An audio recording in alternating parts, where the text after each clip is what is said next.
Today's morning coffee vinyl side. Billie Holiday, a Billie Holiday Memorial, 1959.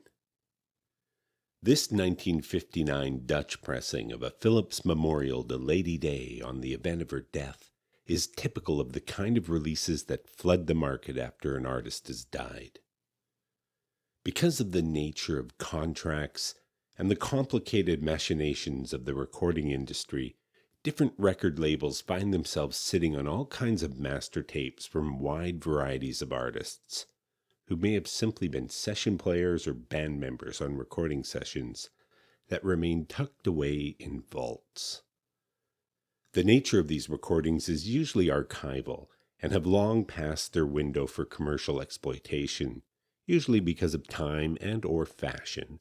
But that changes when an artist is suddenly broken big, at which time everyone starts digging for stuff they might have recorded in prior years, or an artist has suddenly died. When either of these things happen, there's a window of time when everything is of some commercial value.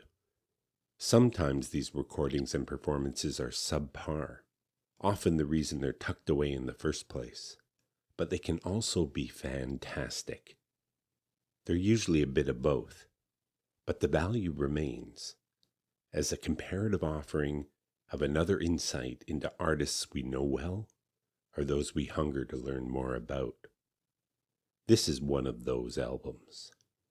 Comprised mostly of tracks from the 30s and very early 40s, these recordings feature Billie singing with jazz ensembles, swing and big bands, alongside performers like Benny Goodman and Jack Teagarden and Lester Young, and many, many more.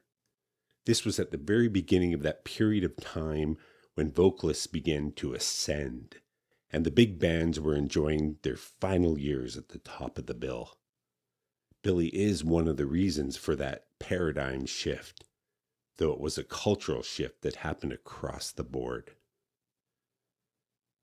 Now, the material on this album gets stronger as we progress through each song chronologically, and it finishes out with For All We Know, a 1958 recording that breaks my heart, as Billie's voice is both ravaged by the consequences of her tragic life, but equally so adept with the burden of communicating a knowingness of pain and life's existential heartache that it's absolutely beautiful.